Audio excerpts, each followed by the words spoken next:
আসসালামু আলাইকুম ভিউয়ার্স, আমি রুবি আছি আপনাদের সাথে। আজকে দেখতে পাচ্ছেন আমি অনেক মজার একটা আইটেম নিয়ে এসেছি। সেটা হলো ইলিশ পোলাও। ইলিশ পোলাও যারা যারা খেয়েছেন তারা তো জানেনই এটা কত মজার একটা খাবার। আর সাথে ইলিশ ভাজা, পোড়া মরিচ আর পেঁয়াজ। ওফ, কি যে মজার একটা খাবার, না খেলে বুঝবেন না। তো আমি চাচ্ছি যে আমার এই মজার রেসিপিটা আমি আজকে আপনাদের সাথে শেয়ার করব। তাহলে আপনারাও শিখে নিলেন যে এটা কত মজা, আর আমার মতো করে করে দেখবেন, ইনশাআল্লাহ আপনারা খুবই পছন্দ করবেন। আর আমি ইলিশটা একটু ডিফারেন্টভাবে করি, সেই কারণে আমার ইলিশ পোলাওটা অনেক বেশি মজার হয়। তো আমি সেই জন্য আজকে শেয়ার করব আমার রেসিপিটা। আমি এখানে সব কিছু রেডি করে নিয়েছি, যেন আপনারা বুঝতে পারেন আমি কি কি জিনিস ইউজ করব, আর আপনাদেরও সেম জিনিসগুলো প্রয়োজন হবে।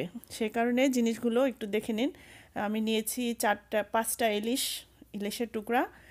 এই পাঁচটা টুকরো আমি ভাজবো খাওয়ার জন্য। আর বেরেস্তা করে নিয়েছি একটু আগে। নিয়েছি হ্যালোপিনা, আপনারা সাধারণ মরিচ নেবেন, আমি হ্যালোপিনাটা ইউজ করি, একটু ঝালটা কম সেজন্য। আর এখানে নিয়ে নিলাম আর একটু পেঁয়াজ আর রসুন, সামান্য একটু গরম মশলা পোলাওয়ের জন্য। আর এটা নারকেলের পাউডার নিয়েছি, একটু মিল্ক দিয়ে ভিজিয়ে রেখেছি। আপনারা যদি পারেন তাহলে নারকেলের দুধটা নেবেন। আমার কাছে নারকেলের দুধ নাই, সেজন্য আমি পাউডারটা দুধে ভিজিয়ে নিলাম। আর এটা হচ্ছে নন ফ্যাট ইয়োগার্ট, ধনিয়ার পাউডার, মরিচের গুঁড়া, ধনিয়া পাউডার, মরিচের গুঁড়া, লবণ তিনটাই 1 চা চামচ করে। এখানে চাল নিয়েছি 6 কাপ, বাসমতি চাল। আমি বাসমতি চালটা দিয়ে পছন্দ করি, সেজন্য বাসমতি নিয়েছি, আপনারা অন্য চাল নিতে পারবেন। তো এই হচ্ছে আমার সবগুলো ইনগ্রেডিয়েন্টস। আর এই ইলিশের টুকরোগুলো দিয়ে আমি ইলিশের যে ভুনা মাছটা রান্না করব সেটা করব। আর এই 5টা ইলিশ কিন্তু আমি ভাজবো, এটা দিয়ে রান্না করব না, আলাদা ভাজবো খাওয়ার জন্য। তো এই হচ্ছে আমার জিনিসগুলো, খুব বেশি জিনিস না, তারপরেও এগুলো সিম্পল, সবার কাছেই ঘরে থাকে। তো আশা করি আপনারা এটা খুব সহজেই যে কোনো দিন করে নিতে পারবেন। এটা খুবই মজার একটা খাবার। চলুন তাহলে আমরা আজকে রান্নাটা শুরু করি। আমার সাথে আপনারা দেখুন কিভাবে আমি করলাম। ইলিশের যে 5টা টুকরো নিয়েছিলাম বড় বড়, সেই টুকরোগুলো সামান্য একটু হলুদ আর লবণ দিয়ে মেখে নিচ্ছি ভালো করে। এই হলুদ আর লবণ দিয়ে মাছটা মাখানোর পর তেলে ভেজে নিব। ওখানে আমি ফ্রাই প্যানে একটু বেশি করে তেল নিয়েছি, 1/2 কাপের মতো। নর্মাল যে রান্নার সয়াবিন তেল আছে সেটাই নেবেন, অথবা বাদাম তেল। আমার এটা বাদাম তেল, আপনারা যে কোনো তেল নিতে পারেন। অথবা সরিষার তেলে ভাজতে পারেন, তাহলে মজাটা আরও বাড়বে। তো আমি সাধারণ তেলেই ভাজছি। এই হচ্ছে আমার মাছগুলো, আমি মাখিয়ে নিচ্ছি আস্তে করে। হাত দিয়ে মাখালে ভালো হতো, কিন্তু আমি আসলে হাত দিয়ে ধরতে চাই না। আর এভাবে একটু ঝাঁকিয়ে নিলেও কিন্তু খুব সুন্দরভাবে মশলাটা মাছের সাথে লেগে যায়, খুব সুন্দরভাবে মাখানো হয়, একদম ভেতরে ভেতরে পর্যন্ত লবণ আর হলুদটা প্রবেশ করে। তো যাক, এই যে আমার মাখাটা শেষ, এখন আমি এগুলো আস্তে করে তেলে ভেজে নেব। তেলটা হালকা গরম করে নিতে হবে, যেন মাছটা দেওয়ার সাথে সাথে বাবল উঠে।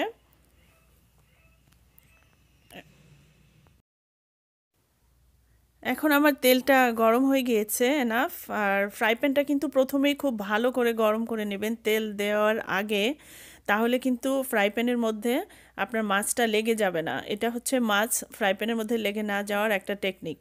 তো আমার এই ফ্রাই প্যানটা কিন্তু স্টিলের ফ্রাই প্যান, এটা কিন্তু ননস্টিক ফ্রাই প্যান না।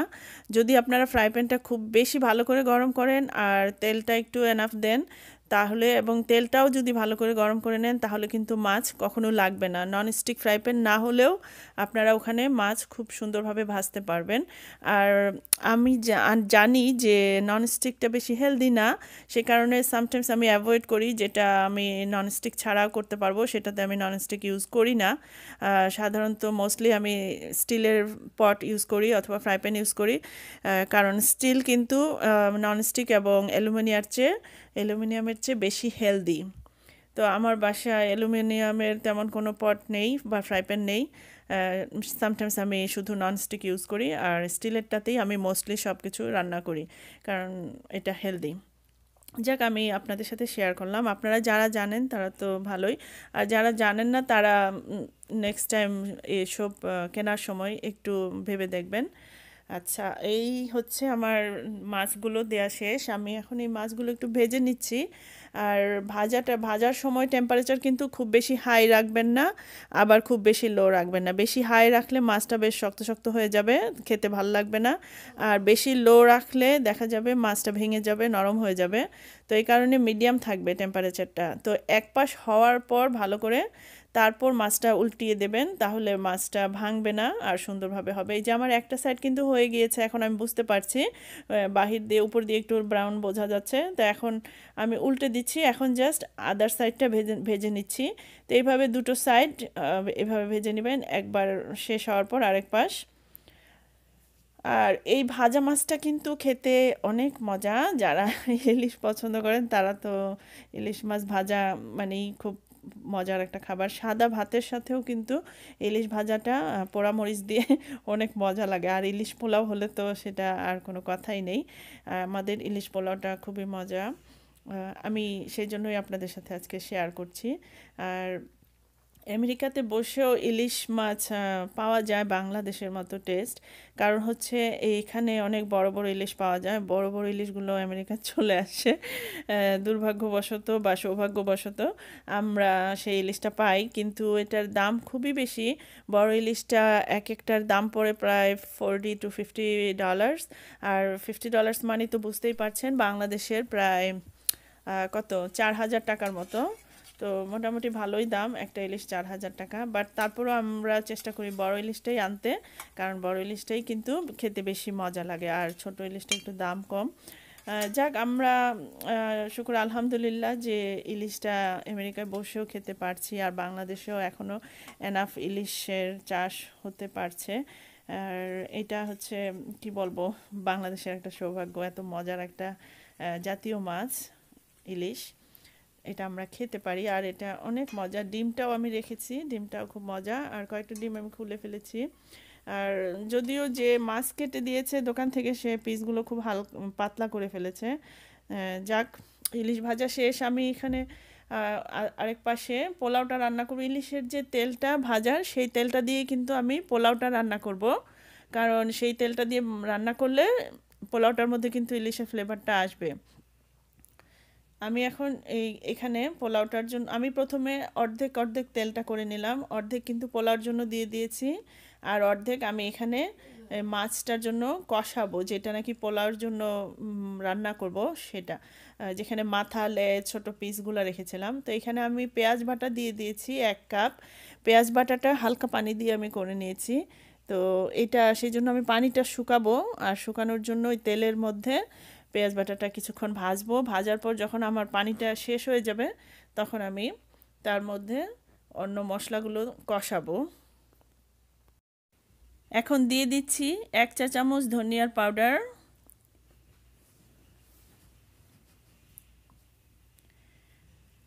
আমি জিরা দিচ্ছি না, কারণ ইলিশ মাছ আর চিংড়িতে আমি সাধারণত জিরাটা দেই না। জিরা দিলে কিন্তু ইলিশ মাছ আর চিংড়ির যে ন্যাচারাল ফ্লেভারটা সেটা নষ্ট হয়ে যাবে, সে কারণে জিরাটা ইলিশ মাছ, চিংড়ি, শাক, শুটকি এগুলোতে দেই না। 1 চা চামচ মরিচ দিয়ে দিলাম, তো আপনারা আপনাদের পছন্দের উপর দেবেন। আমার মরিচটা আমি বেশি দেই না বাচ্চাদের জন্য, কারণ সেম খাবার আমি কিন্তু বাচ্চাদেরও খাওয়াই, তাহলে বাচ্চারা সেম খাবারটা খেয়ে ইউজ টু হয়ে যায়। আর দিয়ে দিচ্ছি লবণ। লবণটাও আপনারা আপনাদের স্বাদ মতো দেবেন, আমি দিলাম আমার স্বাদ মতো 1 চা চামচ। এগুলো একটু মিশিয়ে নিচ্ছি, কারণ আমি মনে করি যে একটু সাথে সাথেই না মিশিয়ে দিলে নিচে দিয়ে লেগে যেতে পারে। খেয়াল রাখবেন যেন না লেগে যায়। অল্প তাপে এটাকে অনেকক্ষণ কষাবেন মশলাটা কষালেই কিন্তু মাছের মধ্যে টেস্টটা ভালোভাবে পাবেন। আর যদি মশলাটা কাঁচা থাকে তাহলে কিন্তু একটা কাঁচা কাঁচা ফ্লেভার রান্নার পরেও থেকে যাবে, সেই গন্ধটা, আর খেতেও ভালো লাগবে না। তো এভাবে মশলাটা বেশ কিছুক্ষণ কষাবো আমি। আর আমি যেহেতু এটা ইলিশ পোলাও রান্না করছি, সেজন্য কিন্তু আমি হলুদও দিলাম না। হলুদ দিলে কিন্তু পোলাওটা হলুদ হয়ে যাবে, তো আমি এটা সাদাই রাখবো। এভাবে আমি কিছুক্ষণ কষাচ্ছি। কষানোর পর যখন দেখবো যে পানিটা শুকিয়ে গিয়েছে, মশলাটা উঠে গিয়েছে, তখন কিন্তু আমার কষানোটা শেষ হবে। আর আমি আদাটা একটু লাস্টে দিলাম, তার কারণ হচ্ছে আদাটা আমি ফ্লেভারটা রাখতে চাই, সে কারণে আমি একটু লাস্টে আদাটা দিলাম। আর যেহেতু এটা ইলিশ পোলাও, সে কারণে আমি সামান্য একটু আদা দিলাম। আর রসুন দিচ্ছি না, কারণ রসুনটা আমি অন্যভাবে পরে পোলাওর সাথে দিব। আপনারা চাইলে সামান্য একটু রসুন দিতে পারেন, রসুন বাটা, আমি দিলাম না। এভাবে আরও কিছুক্ষণ মিশিয়ে আরও কিছুক্ষণ কষাবো, কারণ আদাটাও এখন হালকা একটু কষানো লাগবে। আদা কিন্তু অনেক উপকারী, সেজন্য রসটা আমি চাই না বেশি শুকাতে। আর আদার রসটা আমি এই কারণে পরে দিলাম আদাটা। আর আপনারা চেষ্টা করবেন আদার রসটা খাওয়ার জন্য, যেভাবে পারেন জুসের সাথে অথবা খাবারের সাথেই হোক আদাটা একটু বেশি দিবেন যেখানে দেয়া যায়, কারণ আদা হজমের জন্য খুব উপকারী। যে কোনো হেভি খাবারের সাথেই আদাটা আসলে খুব উপকার করে হজম করতে। আর আমরা তো জানি যে আদার চা খেলে গলার জন্য ভালো, ঠান্ডার জন্য, সে কারণে আমি আদাটা সবসময় ফ্রেশ রাখি আর সেটা খাওয়ার চেষ্টা করি। আমার কষানোটা কিন্তু প্রায় হয়ে গিয়েছে, দেখতে পাচ্ছেন যে শুকিয়ে গিয়েছে।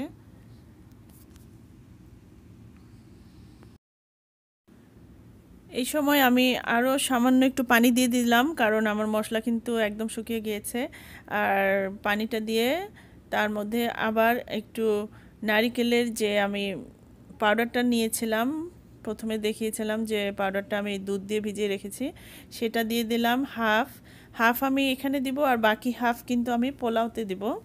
তো পোলাওতে না দিলেও চলবে, মেইনলি এখানে দিবেন, চেষ্টা করবেন। আর যদি নারকেলের দুধটা না থাকে তাহলে আপনারা সামান্য একটু দুধ দেবেন, তাও কিন্তু চলবে। দিয়ে দিলাম নারকেলের দুধটা, এটা এখন কিছুক্ষণ আমি এর সাথে মিশিয়ে করব, কষাবো আরও। তারপর ইয়োগার্টটাও দিয়ে দিচ্ছি, ইয়োগার্ট দিয়ে দিচ্ছি আমি কয়েক চা চামচ। এখন আমার সেই মশলাটা ভালোভাবে কষানো হয়ে গিয়েছে। এখানে দুধ, নারিকেলের দুধ, তারপর ইয়োগার্ট, মশলা সবই ছিল। আরও কিছুক্ষণ অল্প তাপে কষানোর পর এর মধ্যে আমি এখন মাছগুলো দিয়ে দিব এক এক করে। যেই মাছগুলো আমি পোলাওর সাথে দেওয়ার জন্য রেখেছিলাম আলাদা করে, সেগুলো। তো এখানে আমি কয়েকটা পিস মাথা, লেজ প্লাস ছোট ছোট যে টুকরোগুলো ছিল সেগুলো দিয়ে দিচ্ছি। আমি পুরো রান্নার জন্য আস্ত ইলিশটাই নিয়ে নিয়েছি, কারণ একটু ইলিশটা ভালোভাবে বেশি করে না দিলে কিন্তু টেস্টটা ভালো হবে না। আর আমি আমার ফ্যামিলির জন্য করেছি, প্রায় এখানে যতটুকু ইলিশ মাছ দিয়ে আমি পোলাও রান্না করেছি এখানে 10 জনের খাবার হয়েছে। এভাবে আমি কিছুক্ষণ কষাবো মাছগুলো মশলার সাথে, আর ঢাকনা দিয়ে দিব। আর টেম্পারেচারটা একটু লো মিডিয়াম রাখবেন, খুব বেশি হাই না, কারণ খুব বেশি হাই রাখলে মাছটা কিন্তু তলায় লেগে যাবে, যেহেতু এখানে ইয়োগার্ট আছে। ইলিশ মাছটা কুক হতে হতে আমি এদিকে আরেকটা ফ্রাই প্যানে হাফ তেল রেখে দিয়েছিলাম প্রথমেই। সেই তেলটার মধ্যে সামান্য একটু পেঁয়াজ আর রসুন কোয়া ভেজে নিলাম, তার মধ্যে একটু গরম মশলা দিয়ে দিলাম। সেই গরম মশলাটা এর সাথে ভালো করে একটু ভেজে নেব, তাহলে ফ্লেভারটা ভালো আসবে। আর পেঁয়াজটাও বেরেস্তার মতো করে ভেজে নিলাম যেন ফ্লেভারটা ভালো আসে। আর আমি দিয়ে দিচ্ছি এখন একটু আদার পেস্ট। এটা আসলে ফ্রোজেন, সেই কারণে শক্ত দেখা যাচ্ছে, বাট আপনারা পারলে পেস্টটাই নিয়ে নেবেন। তো এখন আমি এগুলো একটু ভেজে নিব, কারণ হালকা না ভাজলে কিন্তু একটা আদার কাঁচা গন্ধ থাকবে, সেই জন্য আমি এটা একটু ভাজবো। ভাজার পর তার মধ্যে আমি বাসমতি চালগুলো ধুয়ে রেখেছি সেটা দিয়ে দিব। 6 কাপ বাসমতি চাল ধুয়ে রেখেছি।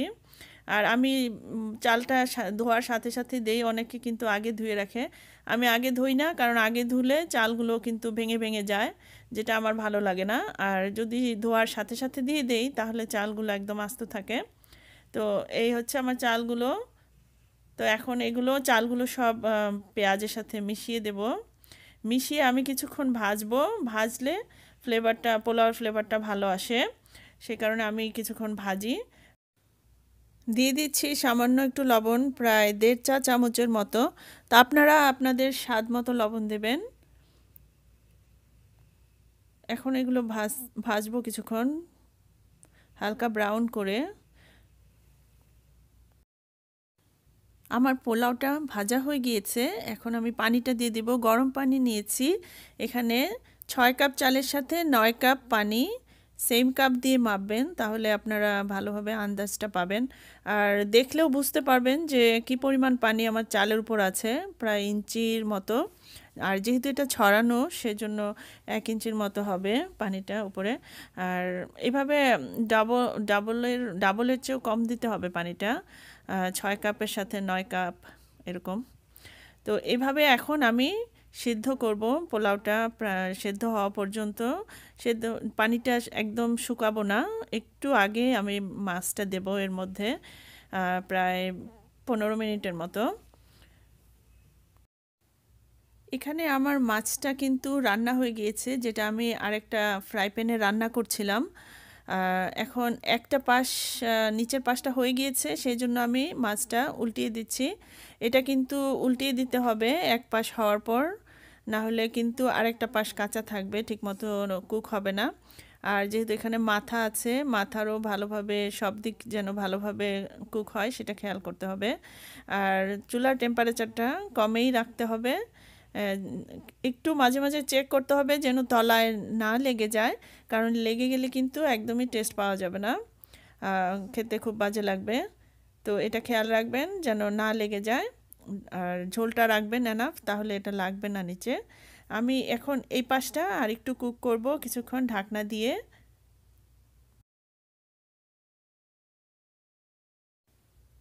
এদিকে আমার পোলাওর পানিটা ১৫ মিনিট পরে শুকিয়ে গিয়েছে, প্রায় অল্প হালকা হালকা আছে।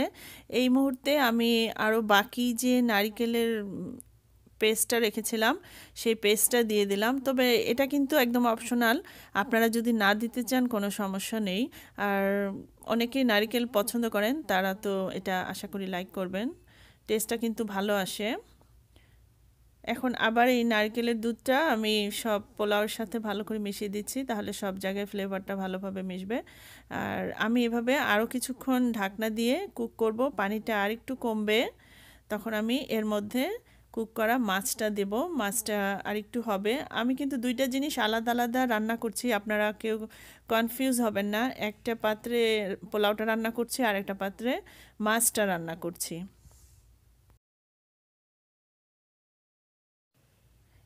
এখন আমার পোলাওটা আমি দেখব যে পানিটা শুকিয়ে গিয়েছে কিনা, কারণ মনে হচ্ছে যে পানিটা এখন কমে গিয়েছে। আরও ৫ মিনিট পর একটু নেড়ে চেড়ে দেব হালকা করে, খুব আলতোভাবে উল্টাতে হবে যেন ভেঙে না যায়। এখন কিন্তু আমার পোলাওটা নরম হয়ে গিয়েছে একটু, আর হয়ে গিয়েছে নিচেরগুলো। উপরেরগুলো কিন্তু একটু শক্ত শক্ত মনে হচ্ছে, সেই জন্য আমি উপরেরগুলো নিচে দিব আর নিচেরগুলো একটু শক্ত দেব, উপরে দিব। এভাবে করার পর একটু ফাঁকা করে এক সাইডে আমি মাছগুলো দিয়ে দিচ্ছি। আপনারা যদি চান পোলাওটা একটু উঠিয়ে রাখতে পারেন। তো নিচে অল্প একটু পোলাও রাখবো, তার উপরে মাছগুলো আস্তে আস্তে একটু ঝোল সহ বিছিয়ে দেব। এভাবে লেয়ারের মতো করে সব ছড়িয়ে ছড়িয়ে বিছিয়ে দেবেন, তাহলে সব জায়গায় টেস্টটা ছড়াবে। আর সাথে সাথে একটু ঝোলও দিয়ে দিবেন, তাহলে ফ্লেভারটা, ঝোলটা, টেস্টটা সব জায়গায় ছড়াবে। আর আপনারা যদি পারেন মাছটা সুন্দরভাবে ছড়ায় দেবেন আর পোলাওটা সরিয়ে নেবেন, কিন্তু আমি আর এত ঝামেলা করলাম না, খাওয়ার তো প্রায় টাইম হয়ে গিয়েছে, তাড়াহুড়ার মধ্যেই করছি। মাছগুলো বিছানোর পর তার উপর বাকি যে পোলাওটা, সেই পোলাওটা একটু ছড়িয়ে উপরে বিছিয়ে দিলাম, তার মধ্যে আবারও একটু ঝোল ছড়িয়ে দিলাম, বাকি ঝোলটা। তো এভাবে সব কিছু একসাথে ছড়িয়ে ছড়িয়ে দেওয়ার পর আমি এটাকে কাঁচামরিচ দেব পরে, আর কিছু ফ্লেভার দিব, সেগুলো আপনারা আমার সাথে দেখুন শেষ পর্যন্ত। এখন ঢাকনা দিয়ে আরও কিছুক্ষণ দমে রাখবো এটাকে। আর কাঁচামরিচ কিন্তু আপনারা নর্মাল যে কাঁচামরিচ সেটা ইউজ করতে পারেন, তো আমি বাসায় হ্যালোপিনাটাই বেশি ইউজ করি, সেজন্য আমি হ্যালোপিনা দিব। আপনারা নর্মাল কাঁচামরিচ দিতে পারেন। আর এটা ঝালটা আপনাদের উপর ডিপেন্ড করে, আমি বেশি ঝাল খাই না, এজন্য একটু কমই দেই। আর আপনারা বেশি খেলে একটু বেশি দেবেন। আর আমি প্রথমেই যে দেখিয়েছিলাম যে একটু বেরেস্তা ভেজে রেখেছিলাম, সেই বেরেস্তাটা এখন দিয়ে দিচ্ছি। একটু বেরেস্তা দিতে হবে, তাহলে বেশ সুন্দর একটা ফ্লেভার আসবে এর মধ্যে।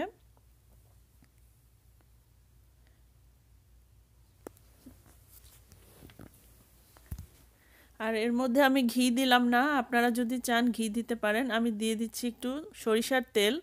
সরিষার তেলটা কিন্তু অনেকেই দেন না, বাট সরিষার তেল কিন্তু আপনার ইলিশ পোলাওয়ের ফ্লেভারটাকে একদম অসাধারণ করে তুলবে। আমি আমার সরিষার তেলের ফ্লেভারটাকে নষ্ট করলাম না ঘি দিয়ে। আপনারা চাইলে ঘি দিতে পারেন, আমি শুধু সরিষার তেলই দেই, তাহলে আমার কাছে অন্যরকম একটা টেস্ট লাগে। আর ইলিশের সাথে সরিষার তেলটা দিলে ফ্লেভারটা আর টেস্টটা কিন্তু অনেক অনেক ভালো আসে। একবার আপনারা প্লিজ করে খাবেন, যে বেশি ভালো লাগছে কিনা জিনিসটা ট্রাই করবেন। তো এভাবে আমি সব আস্তে করে মিশিয়ে জাস্ট এইভাবে ঢেকে আরও কিছুক্ষণ রাখবো, 5-6 মিনিটের মতো দমে। এখন কিন্তু চুলার টেম্পারেচার একদমই ভেরি লো, এখন আর হাই রাখা যাবে না, তাহলে তলায় লেগে যাবে। আর আপনারা চাইলে নিচে একটা তাওয়া দিতে পারেন, তাওয়ার মধ্যে রাখতে পারেন, অথবা ওভেনেও রাখতে পারেন, ওভেনেও হবে। বাস হয়ে গেল আমার ইলিশ পোলাও, অনেক মজার ইলিশ পোলাও। আপনারা আশা করি করবেন, খাবেন। আর আমার ভিডিওটি যদি আপনাদের লাইক করেন তাহলে অবশ্যই লাইক দেবেন একটা, আর আপনার ফ্রেন্ডস অ্যান্ড ফ্যামিলিদের সাথে শেয়ার করবেন। আর যারা এখনও সাবস্ক্রাইব করেননি আমার চ্যানেলটি, প্লিজ সাবস্ক্রাইব করে ফেলবেন শীঘ্রই, তাহলে আমি আরও নতুন নতুন ভিডিও আপলোড করার যে আগ্রহ সেটা পাবো। এখন আমি আসলে সবার কাছ থেকে খুব ভালো সাড়া পাচ্ছি, যেটা আমাকে আরও আগ্রহ বাড়িয়ে দিয়েছে এই ইউটিউবিং করার জন্য। সবাইকে আমার পক্ষ থেকে ধন্যবাদ। আমি চাবো ফিউচারে আরও ভালো ভালো রেসিপি আপনাদেরকে উপহার দিতে। তো আমার সঙ্গেই থাকবেন আপনারা সব সময়। আমার ভিডিওতে দেখার জন্য সবাইকে অনেক ধন্যবাদ। সবাই ভালো থাকবেন। আল্লাহ হাফেজ।